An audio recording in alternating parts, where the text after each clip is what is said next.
এই যে দেখুন এবার মা চলে গেলেন, এবার ভর এসেছিলেন, মা চলে গেলেন। দেখুন এবার মা চাটবেন।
এবার মা চাটলেন, জ্ঞানী এলেন,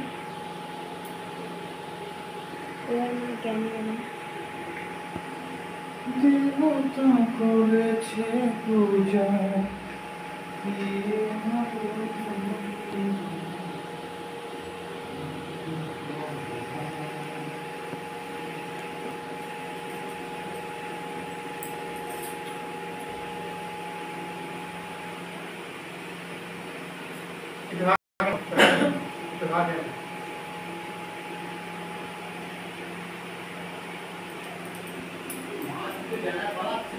হ্যাঁ মাছ উঠে জানায় পালাচ্ছে সব হ্যাঁ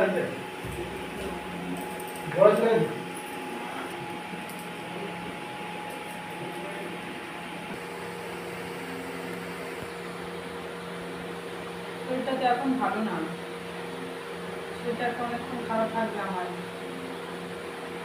জানি না লাইফে অন্য আসতে পারবো কিনা, ঠিক নেই। আমার প্রচন্ড খারাপ হয়ে গেছে। আর সব ভাবতে কোথায়? বাইরে বসে আছে। তোমাকে বলি না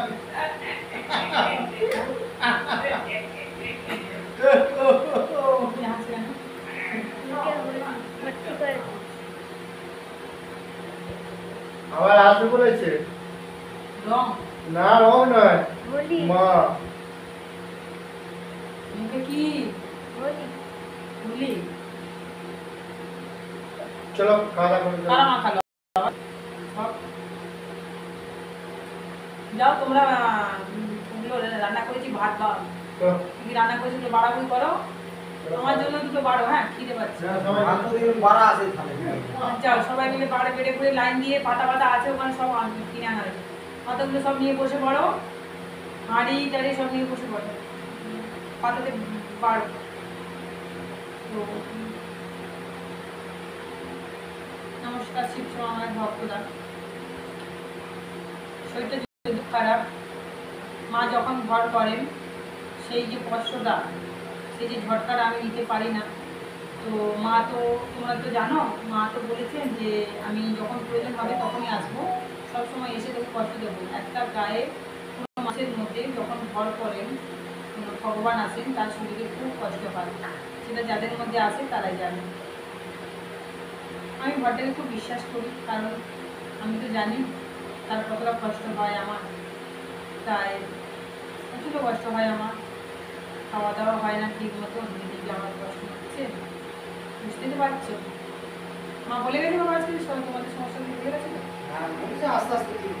বলেছে তো মায়ের প্রতি যে জবটা মা বলে যে জিনিসগুলো বলে সেগুলো ঠিকঠাক পালন করবে তোমরা আর মা যেগুলো এসে বলে সেগুলো দায়িত্ব আমাকে দেবে না আমি যেগুলো দিই ভক্তদেরকে করি যেমন আমি দেখো শ্বাসকষ্ট হাঁপানি পুরাতন ব্যথা খটকা পায়ের এগুলো আমি ভালো করবো গ্যারান্টি করি কারণ এগুলো আমি শিখেছি রিসার্চ করেছি আর যে বয়সটা হলো এগুলো আমি শিখে আসছি তাই না এগুলো আমি পারবো আর ওই যাদের বাচ্চা টাচ্চা হয় না জানতে হবে 10 বছর যাদের বাচ্চা হয় না সেটারও দায়িত্ব আমি নিচ্ছি সেটাও করতে পারবো না কেন এগুলো আমি শিখেছি মা যদি মনে করেন ফ্রিতে করে দেবেন আর যদি আমার কাছে করতে হয় যে জিনিসগুলো দরকার যে জিনিসগুলো নিতে হবে তার দামটা আমাকে দিতে হবে নাহলে আমি তো এমনি করতে পারবো না তাই না বাবা তো তাই সবাইকে একটা কথা বলবো যে সবাই ভালো থাকো সুস্থ থাকো দিন রাত শিক্ষা মায়ের নাম জপ করো শিক্ষা মা আমার মুখ থেকেই প্রচার হবে একদিন সারা ভারতবর্ষে জগতে সব জায়গায় খ্যাতি ছড়িয়ে যাবে আস্তে আস্তে তোমরা শিক্ষা আমাকে প্রচার করো তুমি জাগ্রত মন্দির জীবন্ত মা ভক্তি করে ডাকার মতন ডাকো মায়ের মন্দিরে এসে শুধু 108 বার আর মোমবাতি এসে জ্বালিয়ে দিয়ে যাও যার যেমন ক্ষমতা মোমবাতি এসে বীজের সংখ্যায় জ্বালাও আর একটা যদি কোনো লাল শালু দিয়ে গেট বেঁধে যেতে পারো মানত করে যেতে পারো ব্যাস জাগ্রত প্রদীপের তেল নিয়ে যাবে যে যে সমস্যাগুলো ভালো হওয়ার জন্য সমস্ত সমস্যা ভূত পেট জিন হাওয়া বাতাস জাগ্রত প্রদীপের তেলে সব কাজ হয়ে যাচ্ছে যারা নিয়ে গেছেন তারা ভালো করে জানেন দেখো আজ কেন ভক্তদের এত এই মন্দিরে বারবার আসছে কারণ ওরা উপকার পাচ্ছে একটা সমস্যা ভালো হচ্ছে আবার আসছে আবার একটা সমস্যা ভালো হচ্ছে আবার আসছে একটা সমস্যা নিয়ে থাকতে থাকতে আবার একটা সমস্যা চলে আসছে সমস্যার তো কোনো শেষ নেই বিশ্বাস ভক্তি নিয়ে শিক্ষা মায়ের মন্দির একবার এসে দেখো তোমরা 6290829345 নাম্বারটা আর এই মন্দিরটা হলো কলকাতার মধ্যে মল্লিকপুর স্টেশন শিয়ালদা থেকে যারা আসো শিয়ালদা বালিগঞ্জ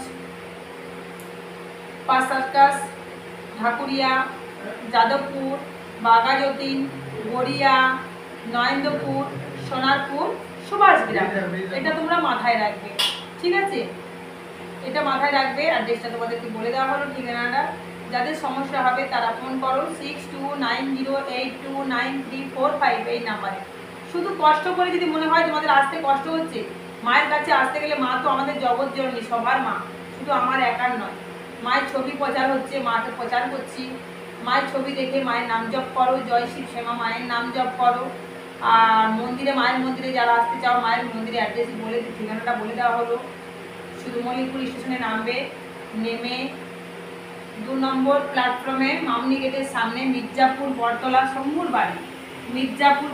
শম্ভুর বাড়ি যারা ডায়মন্ড হারবার থেকে লক্ষ্মীকান্তপুর থেকে আসতে চাইছো তারা বারেপুর ট্রেনে আসো বা বাসে আসো তোমরা মল্লিকপুর স্টেশনে 1 নম্বরে নামছো যদি ট্রেনে আসো তাহলে 1 নম্বর থেকে 2 নম্বরে আসবে মামনি গেটের সামনে মির্জাপুর বটতলা শম্ভুর বাড়ি শিবশ্যামা মায়ের মন্দির মল্লিকপুর স্টেশন থেকে মাত্র 5 থেকে 6 মিনিট লাগে, ভ্যান ভাড়া 12 টাকা করে। পুরো ঘরের ধারে নামিয়ে দেবে, একদম শিবশ্যামা মায়ের মন্দিরের গায়ে নামিয়ে দেবে। খালি 10 পা হেঁটে চলে আসবে, 10টা পা গুনে গুনে মায়ের মন্দির, 10টা পা হাঁটবে মায়ের মন্দির পৌঁছে যাবে। পুরো মেন রাস্তার সামনে মায়ের মন্দির, ঠিক আছে? তো ক্যানিং থেকে যারা আসবে তারা চাম্পাটিতেও নামতে পারো, না হয় সোনারপুরেও নেমে আসতে পারো। সোনারপুর স্টেশনে নামলে সুভাষগ্রাম মল্লিকপুর দুটো স্টেশন, আমার একটা ট্রেন ধরতে হবে। তো বলে দিলাম, তোমরা যদি যারা আসতে চাইছো, তাদের যারা নাম্বার চেয়েছো, যারা ঠিকানা চেয়েছো, আবার তোমাদেরকে অনেকদিন পরে আবার বলে দিলাম। তো সবাই ভালো থাকো, সুস্থ থাকো, ভক্তি ভরে ডাকার মতো মাকে ডাকো। জয় শিব শ্যামা মায়ের জয়, জয় শিব শ্যামা মায়ের জয়। নামটা বলছে অনেকে খুব উচ্চারণ, এটাই তো হলো মিরাক্কেল, এটাই তো হলো আসল কথা, যে মায়ের নাম জপটা খুব কঠিন। যারাই পরিষ্কারভাবে স্পিডভাবে বলতে শিখে গেছো, ভাবো তারা কিন্তু ভক্তি রসে ডুবে গেছো মায়ের প্রতি। এই জায়গাটা তোমাদের তৈরি করতে হবে। অনেকে মায়ের নাম জপ করতে গিয়ে অর্ধেকবার উচ্চারণ করতে পারছে না। মা এখানে ঘরে এসে বলে দিচ্ছেন, যারা যারা এখন মায়ের মন্দিরে আসেনি, মা বলছে আমার নাম জপ করতে গিয়ে অনেকে উচ্চারণ করতে পারছে না, তাই স্পিডে উচ্চারণ করো। আর কিছুদিন বাদে কৃষ্ণ কালী মা শিব শ্যামা মা সব জপ করতে হবে, এখনো পর্যন্ত করতে হবে। তো আর কিছুদিন বাদে কৃষ্ণ কালী মা শিব শ্যামা মা দুটোই নাম জপ করবে। কারণ মা অনেকদিন ধরে আসতে চেয়েছিলেন, আমি এবার মাকে ভক্তদের হাত থেকে আনা হচ্ছে মাকে, সেই টাইম চলে এসছে, সেই দিনটা আসুক। নিশ্চয়ই তোমাদেরকে ভিডিও ছেড়ে আমি দেখিয়ে দেবো। সবাই ভালো থাকো, সুস্থ থাকো। মায়ের মন্দিরে এসে শুধু মিরাক্কেল কী হয়, মা কী করেন, একবার শুধু দেখে যাও। এখানে যে ওষুধ দেওয়া হচ্ছে, শুধু নিয়ম কানুন মেনে তোমরা পালন করো। যদি তোমাদের না ভালো হয় তখন আমাকে তোমরা বলবে। যেটা আমি পারি, যে সমস্যাগুলো, সব কিছু তো খুলে বলা যায় না, যে সমস্যাগুলো আমি পারি, সেই সমস্যাগুলো যদি তোমাদের মধ্যে থাকে, একবার মায়ের কাছে আসো। যে ছেলেমেয়েরা বিগড়ে যাচ্ছে, একবার ফোনটা করে দেখতে পারো। যা স্বামী স্ত্রীর মধ্যে অশান্তি, ঝগড়াঝাটি, কলহ, বিবাদ লেগে রয়েছে, এই আনছি এই থাকছে না,